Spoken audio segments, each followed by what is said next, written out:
Es ist ein komplett anderer Lebensraum. Das Wasser hat eine unglaubliche Energie in sich und strahlt gleichzeitig diese tiefe Ruhe aus. Und das ist was man ja leben muss, um das irgendwie vergleichen zu können. Und das kann man sicherlich auch, wenn man einfach aufs Wasser schaut und so, ne? Aber so im Wasser zu leben, was ich ja tue, ne, das ist schon nochmal irgendwie ein anderes Level.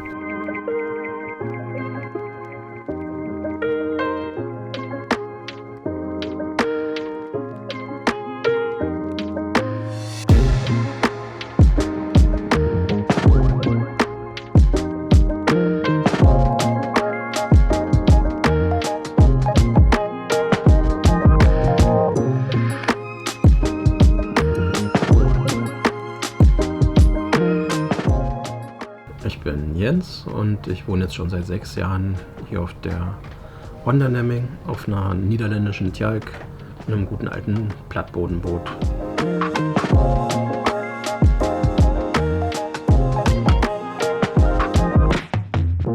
Wir sind im Steuerhaus jetzt hier. Ne? Das ist richtig cool, weil das noch die ganzen alten Instrumente und Beschläge und so hat. Das große Steuerrad, das tatsächlich auch noch über Ketten mit dem Ruder verbunden ist. Also es ist noch ein richtig schönes Oldschool-Feeling. Ja, und ja, das Schiff kann auch noch fahren, hat einen guten Dieselmotor verbaut und ja, fährt fröhlich über die Seen.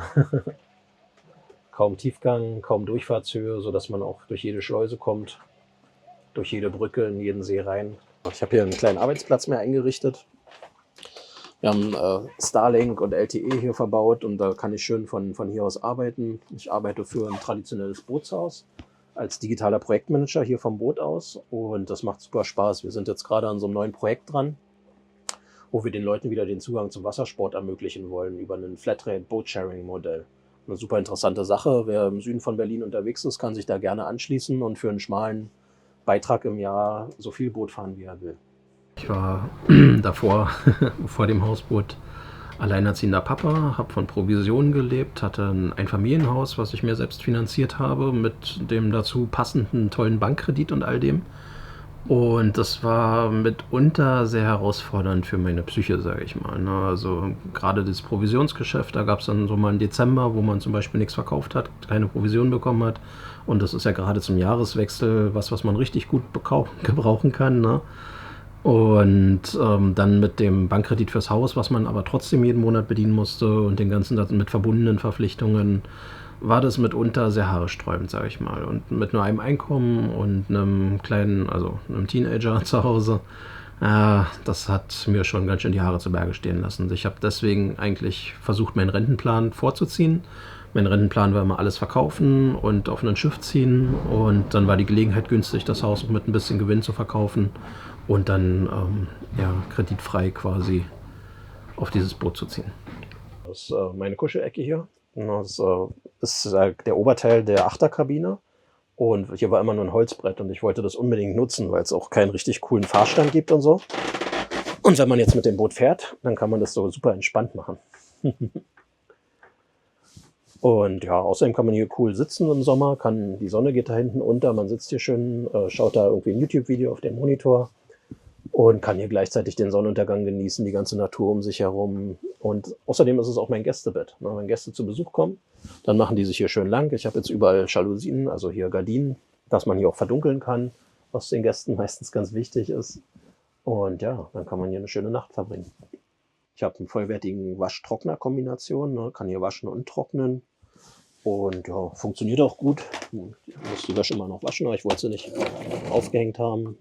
Und hier ist dann das Waschmittel. Willkommen unter Deck. Hier sind wir jetzt im Flur. Hier geht es zur Sauna und dem Badezimmer mit einer großen Regendurchgangsdusche und um die Ecke ist dann das WC sozusagen. Man kann mit dem Kamin hier die Sauna auf gut 100 Grad hochheizen und kann sich hier schön ins Schwitzen bringen lassen.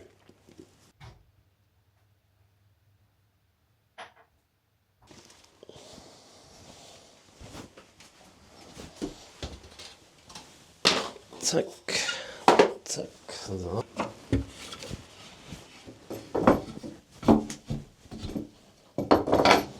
Zack, zack, so. Und dann kann man hier schön saunieren.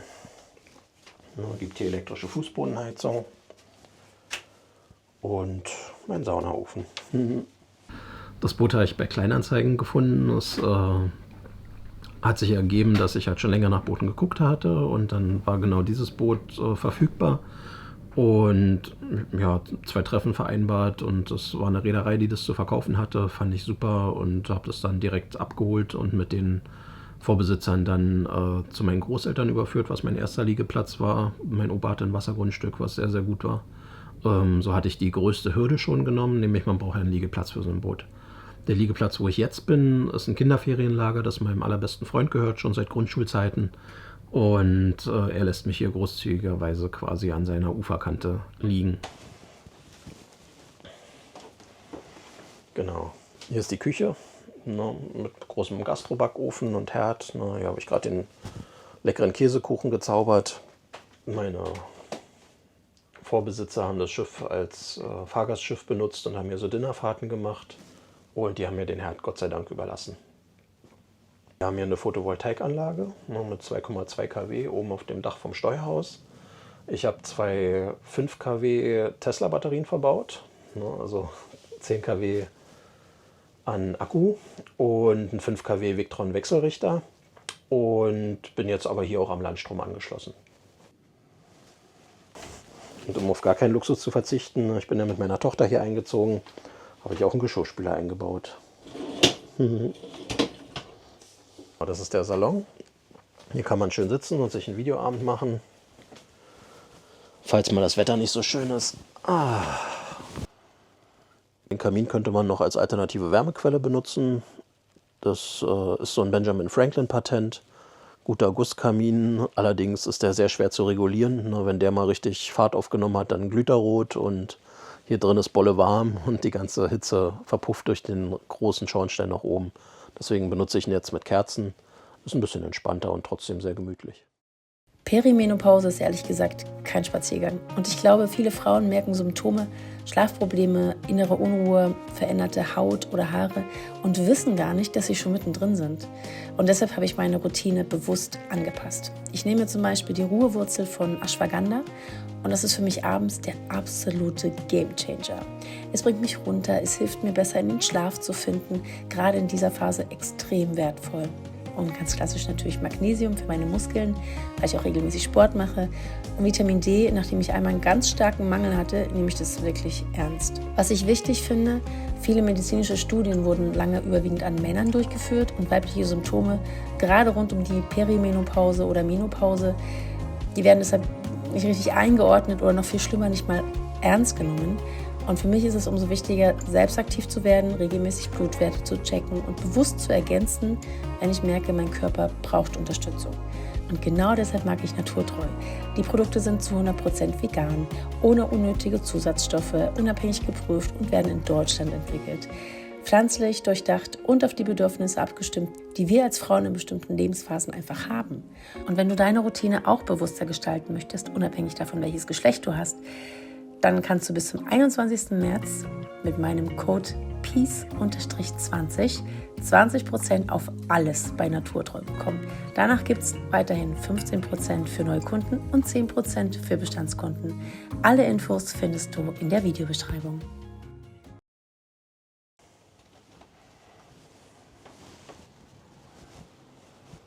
Hier sind wir jetzt in meiner Kabine, wo ich meine Nächte verbringe.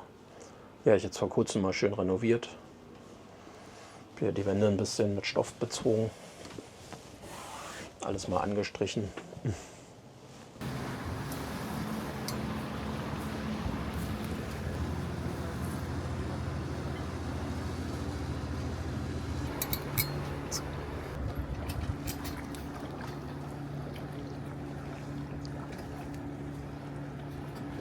Ja, das ist die Terrasse hinten. Die ist auf der Achterkabine sozusagen entstanden. Ja, ich so ein bisschen mein Barbecue. Ich hatte früher mal ein kleines Barbecue-Catering-Unternehmen, was ich so ein bisschen nebenbei betrieben habe. Und ja, es hat nie aufgehört. Die Leute wollen immer mehr davon. Und deswegen musste ich mir wieder einen Smoker anschaffen und weiterhin Barbecue anbieten für die Familie und die Freunde, die ich noch hier bewirte immer wieder. Ja, so richtig viele Herausforderungen gibt es eigentlich nicht. Es ist vom Arbeitsaufwand durchaus vergleichbar mit einem Gebäude, sage ich mal, mit einem Haus, mit einer Immobilie. Ähm, Man muss heizen wie in einem Haus, man lebt wie in einem Haus. Klar, es ist irgendwie ein Stahlrohr, man muss so mit Schwitzwasser und sowas im Winter schon mal irgendwie rechnen, dass bei einer sehr kalten Nacht, wenn man hier drin ordentlich geheizt hat, dass dann irgendwie sich Raureif am Fenster bildet und das so ein bisschen zufriert und so. Aber wenn die Sonne drauf scheint, ist das halt auch wieder vorbei irgendwie. Ne? Ähm, Was vielleicht eine Herausforderung war, mentaler Art und Weise. Ich habe viel Albträume gehabt in der ersten Zeit. Ne? Ich habe irgendwie immer geträumt, dass die Leinen los sind und das Boot wegtreibt oder dass ich irgendwo untergehe, sowas. Aber das war alles mental. Und als ich das Schiff dann auf der Werft gesehen habe, auf dem Trockendock, mich vom Rumpf überzeugen konnte, so auch mit anfassen, seitdem ist das auch vorbei.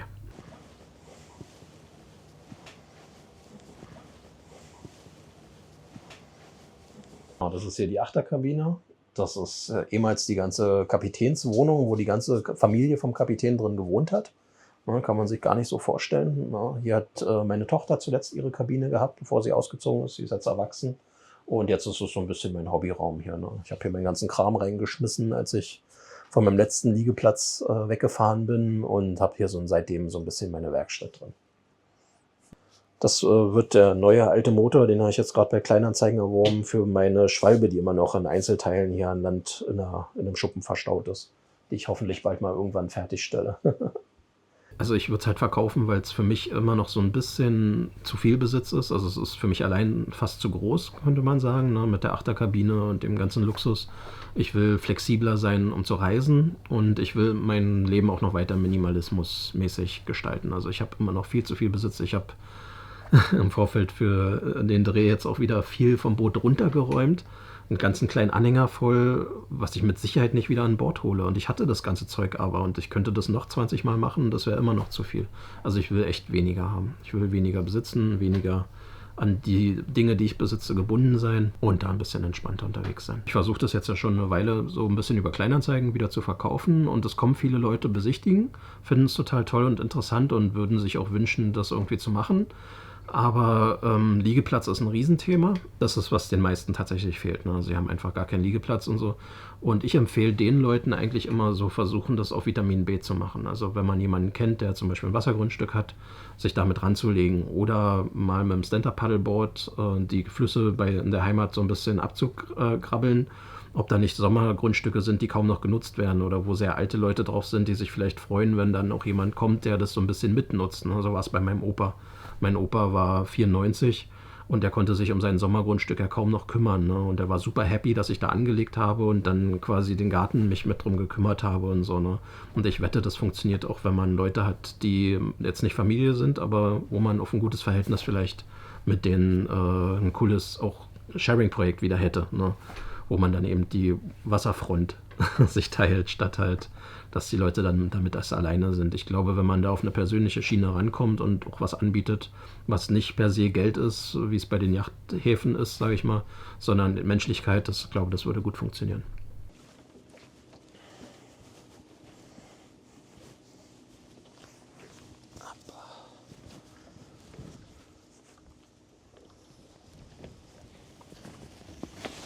Man kann auch übers Wasser, ja. Also, wenn ich jetzt nicht aufpasse, bin ich halt weg, ne? Dann müsstest du mich wieder reinholen.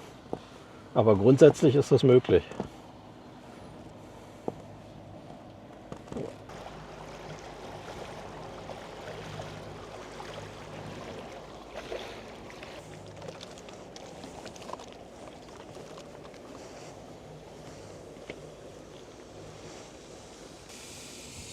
Genau. Hier vorne ist der Whirlpool an Deck. Den habe ich mir von der Werft jetzt einbauen lassen, als ich das letzte Mal an Land war. Und hier kann man wunderbar unterm Sternenhimmel liegen und ein schönes heißes Bad genießen. Man kann den über Solar heizen, elektrisch oder da drüben auch mit Holz. Dann hat man da noch ein schönes Knistern und sitzt hier schön im heißen Wasser, wenn es draußen Minusgrade sind. Das ist eine echt geile Sache unterm Sternenhimmel. Wie oft machst du das? Im Herbst und Winter mache ich das relativ häufig tatsächlich, seit ich nicht mehr mit Strom heizen muss. Mit Strom war es schon ganz schön teuer immer. Aber jetzt so mit Holz mache ich das schon ganz gerne mal. Ne? Es dauert auch immer ein bisschen, also man muss so mittags anfangen, wenn es dann abends warm sein soll mit Heizen, aber es funktioniert gut. und ja, schön mit Seewasser. Super entspannt. Das war ja eigentlich der ursprüngliche Plan. Ich habe es auch immer so ausgebaut, dass es wirklich autark ist, dass man damit fahren kann. Ich habe das ganze Equipment angeschafft und so, aber es ist halt, wie gesagt, sehr teuer, ne, damit zu fahren. Also sich von A nach B zu bewegen, verbraucht halt sehr viel Dieselkraftstoff. Man kann nicht überall kostenfrei parken. Also dadurch, dass das hier noch so eine Europanummer hat und so einen Semi-Berufsschiffscharakter erfüllt, kann man viele von den Parkstellen mit benutzen. Ne? Und das gibt schon mehr Möglichkeiten auch, aber es ist halt trotzdem preisintensiv und dann gibt es halt auch immer noch diese Besatzungsvorschriften. Ne? Bisher war ich halt alleine und man braucht 2 Leute. Man muss jemanden haben, der das Patent hat, um das Boot zu führen, ne? Und jemanden, der ein Seil festhalten und beim Manöver helfen kann. Also genau, ungefähr genau so steht es auch in der Besatzungsvorschrift. Also ein Sportbootführerschein reicht für dieses Schiff schon nicht mehr aus. Man braucht tatsächlich das Sportschifferpatent. Das Sportschifferzeugnis E ist der genaue Bezeichnung oder halt Sportpatent, so im umgangssprachlichen Sinne. Wir wollen den Eisvogel jagen. Der landet immer ganz gerne da vorne auf dem Bugspriet und ich will ihm jetzt eine Falle stellen und ich hoffe, er fliegt mir dann in die Fotofalle rein.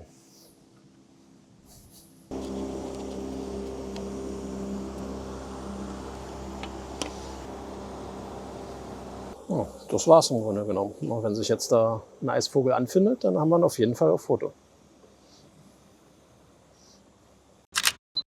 Viele Leute streben immer nach irgendwas, ne? Gerade weil es unsere Gesellschaft ihnen auch so verklickert, ihr müsst das und das erreichen, ne? Nein, muss man nicht. Ne? Das ist das, was ich durch Fotografie sehr krass gelernt hatte. Ich dachte auch immer als junger Mensch irgendwie so, wann wird denn mein Leben mal so schön, dass es so für ein Magazincover oder für den Fernsehwerbespot herhält. Ne? Und als ich mit Fotografieren angefangen habe, habe ich festgestellt, dass ich jeden einzelnen Moment in Hochglanz festhalten kann. Ne? Wenn ich das Foto mache und dann noch ein bisschen mit Photoshop drüber gehe, dann ist es Hollywood-reif. Ne? Das, was ich jetzt schon lebe. Und das hat mich die Fotografie sehr viel gelehrt, muss ich sagen. Also das war eines so meiner Key Learnings, dass mein Leben eigentlich schon total toll ist in dem Moment, ne? Lange vor dem Boot. Aber dass man einfach sich in den Moment zurückfallen lassen können muss, um das zu verstehen quasi. Naja.